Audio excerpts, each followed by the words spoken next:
Brent, nice article today. Thank you. Questions for Coach? Anna, you're in the house. I am. Wow. I'm impressed, man. I feel like, geez, this is really big time now. Why did you accept an invitation to play in that ABCA event next week? You know, we used to do it back when Jordan played. We played in a couple. I think it's Nebraska needs to be in there to help promote this thing. I'm sure we'll get a lot of fans there, and it's great exposure. We're trying new things, what they did in the Olympics with the no lines people, which I've been fighting for years. You know, the replay system, that timeouts are going to be faster, all those things. So we're trying to go where the game needs to go, which is everything's going faster. The challenge system's better, and the timeouts are shorter and less. And I don't know if they'll do less, but they'll be shorter. And what else are we doing? There'll be an 8-second serve clock, so that'll be new. So anyway, it's just we're going to where the game is internationally and where it was in the where it is in the Olympics, of how they are running it. So I want to be a part of that and have Nebraska help promote that and be a part of that. And it's also in Louisville, where the Final Four is going to be. So they got some waivers to do different things just for this match? Yeah. So he got a waiver for 4 teams. They're working to get next year more teams in it. And they're working to, and you can only go 2 out of every 4 years. So they limit it, so like Louisville or Texas or Wisconsin, Nebraska can't go every year. You can go 2 out of 4 years, so it'll move it around. But I think what they want to do is expand it and have it different parts of the country. It's also, the best thing is it's a great opportunity for to us to showcase volleyball before football starts. So I think that's a key. And one thing Tom Chattel is already all over it in his article he wrote about in December. And there's going to be 4 college football playoff games the weekend the Final Four is going. So there's going to be a lot of competition and a lot of focus on football that could take away from volleyball. So this is our chance to start things early. And there's not really much going on Tuesday night. So will you be in this next year? I don't know yet. They haven't decided. You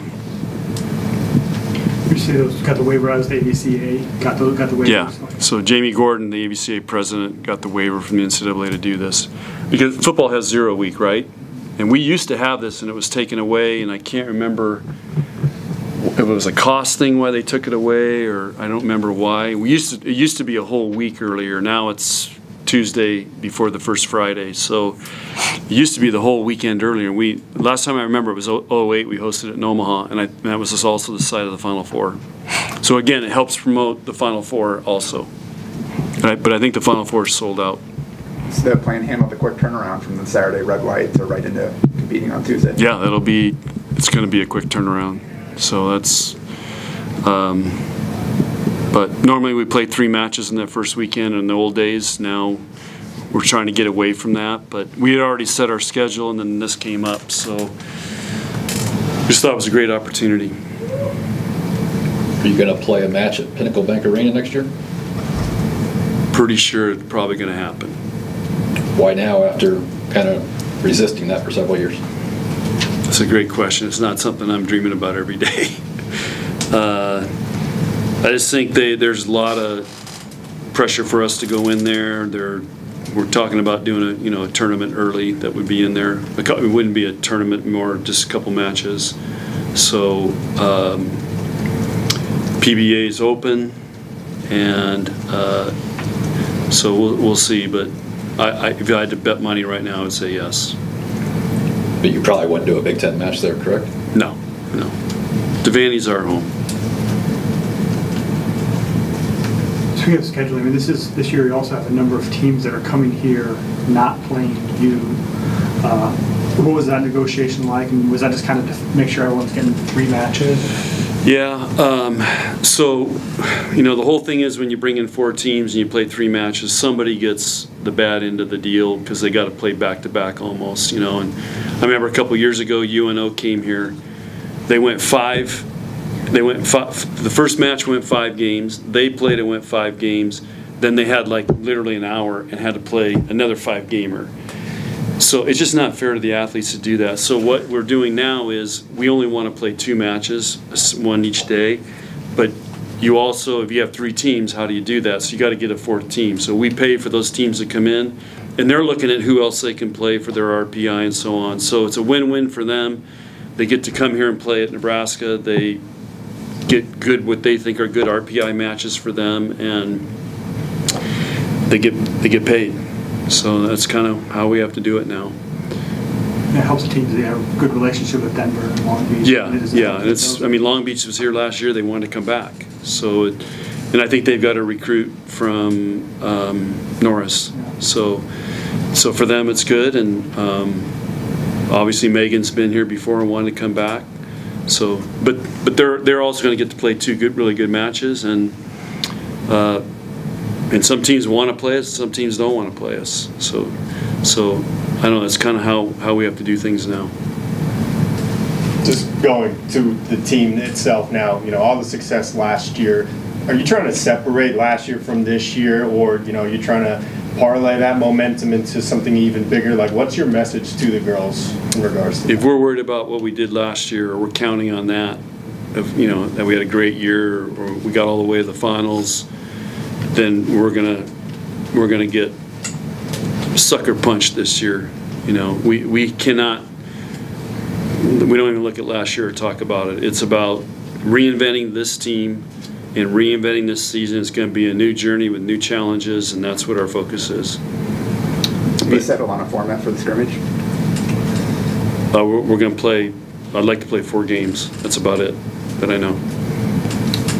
We got some other stuff going on too with ceremonies and lifter of the year, and I don't know, there might be something. There's going to be 100 alumni here, I think. So we're celebrating a lot Saturday night, but we need to have, we want to play 4 games in front of 8,000 and prepare for Tuesday. Taylor shared a little bit of sharing her why with the team. Just what was the message about doing that, and just how important is that for your players to really connect ahead of the season? Well, everybody shares what their why is. Taylor did an amazing job with it. She said she took an hour and a half preparing it, and it was really, really good. It was very moving, and she put a lot of thought into it. But we want them to get them to think about why they're playing Nebraska volleyball. And so you guys should ask yourself the same thing. Why are you working for 10-11? Why do you want to be a news guy? What's your why? So, but we like them to tap into deep down, what their why is, because I think that helps them get through tough times. What's your why? I haven't done mine yet this year, but I got a lot of whys, but I have to think about that one before I shared that publicly. You could have several good outside hitters this year, 2, 3, 4 good outside hitters. What are you doing so that they all feel like they had a fair chance to be the starter? They're all rotating. We have not set a lineup yet. I don't know if we will. We're probably going to look at a couple different lineups Saturday night. That's what we've been doing. How have you seen Taylor specifically grow just within the last couple of weeks?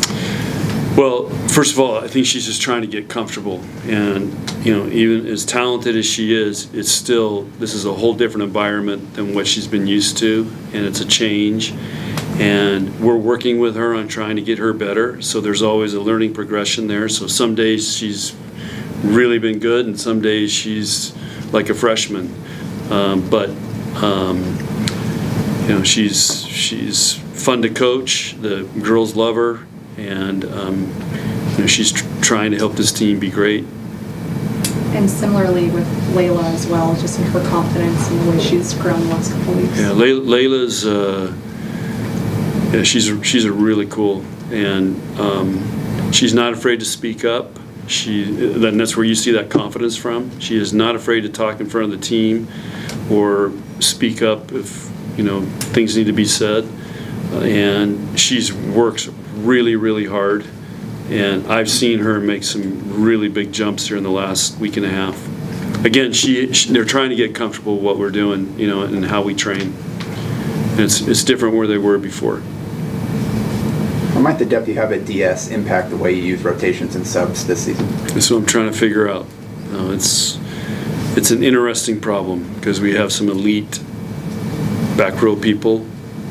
We got elite, attackers. So, but you got to get a rhythm into your team, and so it's going to be a good developmental story. See how it goes. But we haven't decided, but we spent a lot of energy on it, talking about it right now. How does the two libero situation play into that? For us, it doesn't. So I don't know. I think the reason that rule is popular is for the Division III schools, Division II schools that have 25 kids on their team because they got to have big rosters for attendance and recruiting, and so that way, I want you to be libero, I want him to be libero, we'll trade you guys off. So that's why I think the rule passed. I'm going to be shocked if I see any Big Ten teams doing it. I think it's hard enough to find one great libero, much less two. And I want our libero in there, the whole time as much as possible. But we'll see. It'd be interesting to see. For the history project, who's the one who's pairing them up and giving them assignments of who they need to talk to for the alumni? Lindsay did it all because she contacted Peterson, not Crosby, yeah, Peterson. yeah. Lindsay Peterson. She contacted the alumni because she's on a group chain with all them. So she said, "Hey, liberos, you guys are talking to these guys. Setters, you're talking to these guys." So she's coordinated all that and set it up. Who have been your best outside hitters in serve and pass? Depends on the day. Depends on the day. So they're all pretty even, but some days some people stand out. Some days some people don't do very well. So, but yeah, there's our best passers are four little people. Those guys have been passing really high numbers. What about your best servers? That's been all over the place, but Lexi's been our best server over the last 2.5 weeks. Lexi and Liv are statistically our two best. Many of us have already watched the ESPN E60 that airs Sunday and talked with the awesome directors. But what do you hope that Husker fans get out of this, watching this on Sunday?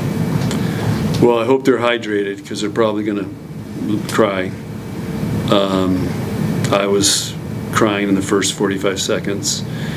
I think it's a big tribute to a women's sport, and the fact that it's at Nebraska, I think is really, really impactful for the state that ESPN 60 would do this documentary, and it's very powerful. I think it's going to give them a great inside look into Division I college athletics, the challenge that these guys have, and we talk about them being stars here or rock stars. I mean, I've heard that term used, and like I said in that documentary, there's a price for all that, and these guys, some of them have to pay it, and some of them pay it more than others, and I think they do a great job of pointing that out, the pressures and the expectations, and we're gonna travel with police now. We've been mandated. We got to travel with police. I'm like, are you kidding me? But you saw what happened with Caitlin Clark and what's going on, and you saw in that documentary some of the negative stuff that happens now in this day and age, and so the rules of the game have changed, and the pressures of expectations of a volleyball team have changed. I think football's dealt with it in the past, but I think it's going to give them a great insight to how we operate and the challenges we have and the highs and the lows, and it's not all perfect every day, and everybody's not always happy every day, but so I think it's a fascinating documentary, and I think it's very educational. I think the Nebraska fans are going to love it. from the document, or just the whole thing is over? Yeah, when I dropped the F-bomb. They beeped it. I think it was an F-bomb. They beeped it, but that's what I think it was. One of these things you said that was during the spring, the joy was out of Harper. Has she had a different approach this fall? Have you seen a different side of her in the fall practices? Yeah, she's done much better, but there's still ups and downs with her, you know, and she's navigating through that. The biggest thing I've seen in Harper is she's really matured. She's much more, our conversations and how she handled things, she's much more mature now. Where last year she was a squirrely freshman, you know, and I just think she's been humbled and she's mature. She's done a lot of work. She's trying. It's not perfect every day, and she, like all of them, they're struggling. I mean, I've seen Lexi and Merritt. I mean, I've seen them both break down in the last 2 weeks. I mean, this ain't easy what we're doing, and we're, you know, we push them, and so they are all going through that, and Harper is too. Harper just may have a little more that she has to deal with, and getting through her first press conference, you know, that was a big deal for her to get through that. Was it perfect? No, but you know, she didn't answer Brent's question because she was going to lose it, and she didn't want to lose it in front of you guys. So her and Merritt had they had a plan. She didn't feel comfortable. Merritt was going to help her, and that's why Merritt's a great captain. So, but you know, you got to think about, you walk in her shoes, you know, what she's gone through, and you know, and like you guys see in the documentary, you know, we got to believe in these kids because there's so much doubt and negativity out there. So if I'm not believing in them and my staff's not believing in them, who is? So times have changed a lot, and anyway, as we say, the great ones adjust.